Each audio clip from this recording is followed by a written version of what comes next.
Now, let's move on to the demo. It's a very interesting demo. We are using Metasploit, which is a penetration testing tool, and we are going to use a demo of using Metasploit. We are going to try to compromise the security of a particular system. Well, let's discuss the demo before we start executing it. So what we have done here is that we have two virtual machines on VMware Workstation. One is the Kali Linux machine, and the other is a Windows 7 machine. What we are going to do is we are going to use a penetration testing tool called Metasploit, which is available freely on Kali Linux, and we are going to use a particular payload generator on Metasploit called MSF Venom. And using MSF Venom, we are going to create a backdoor, executable file which will contain a Trojan or a backdoor, and we are going to try to infect that to the Windows machine and see what happens when the victim executes that particular file. Now we are going to keep it at the basic level. We're just going to create the Trojan and then we are going to execute it.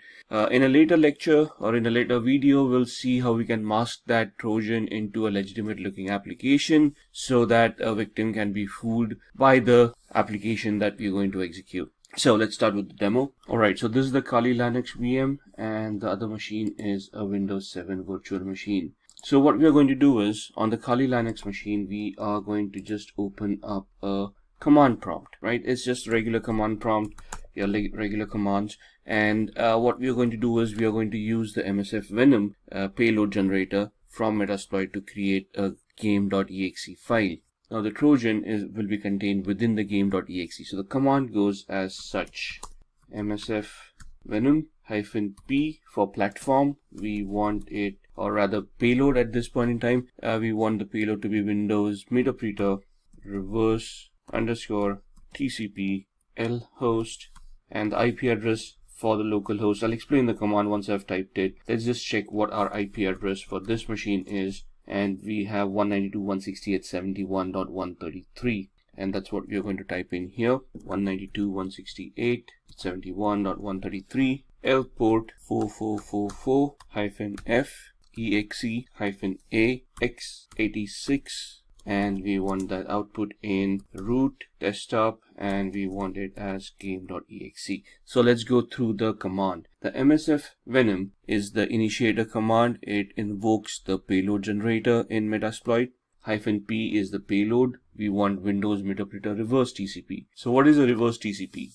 Here, the meterpreter allows us for remote code execution, where we are going to create the payload. We are going to execute the payload at the victim's end, and the payload will then generate a connection back to us being the hacker's machine, and thus the local host, which is the IP address of this machine, which is the hacker's machine that we're using right now, which is 192.168.71.133. That's why we have typed in the local host. And L port is the local port on which port do we want to listen in, or we want the payload to connect to the local host. So what we are doing is, the meterpreter allows us remote code execution. We create the game.exe, we execute it at the victim's end. It is pre-coded to connect to a local host. The IP address is coded over there to a particular port, which in this case is 4444. You can put in any port number you want. Just ensure that the port is going to be free and it is not a regularly used port. Otherwise, you're going to get problems over there. So at this point in time, we're going to keep it as 4444.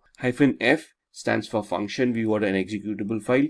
-A stands for the architecture. Here the architecture is 886, which is x86, which is 32-bit, and we are going to export it, and we are going to host it, or we are going to create the file on root desktop, and we are logged in as root, as you can see at the prompt. So when I press enter, I should see a game.exe popping up right about here on my desktop, if the command is correct, which it should be, and that's game.exe. Wait for it to be compiled properly. So there you can see platform Windows for payload, no encoder, payload size 333 bytes, and final size of executable file is 73,802 bytes. So now we have created game.exe. Now we are not going to convert this into, or we are not going to merge this into a malware and things like that. We are going to keep it simple. So to keep it simple, what I'm going to do is, as a hacker, I'm going to host this on a server, which is going to be on this same machine, right? So when we say we want to host an Apache server, the server is hosted in a directory called /var/www. So let's go there. Present working directory. We can see that we are in root cd var www, and there we are, cd html, and that is where our web servers would be. So what we are going to do is we are going to create a directory mkdir shared, right, to an ls, and you can see the shared folder right here. ls-al will give you the list and the attributes, and we can see these attributes. We want to change these attributes, so we are going to use a chmod recursive command, give the permissions as 755 to the folder shared. Since we are in the same directory, we do not need to give the path for shared. Let's just verify it, and you can see the permissions being changed. And now what we are going to do is we are going to change the ownership from root to www-data for the web hosting. So chown for change ownership, recursive www-data :www-data to shared. Alright, let's check if that's been done properly, and you can see that earlier it was root, and now it is www-data, right? And so that's the directory that we have created. Let's go back. What we want to do is we want to copy game.exe into this folder. So cp root desktop game.exe var www-html shared, and cd shared. Let's see, we have game.exe right there. There it is. And now what we want to do is service apache 2 start. So essentially what we have done is we have created a directory in the HTML folder to host this file, and we have copied it from our desktop into the shared folder. And I'm going to pause here for a minute.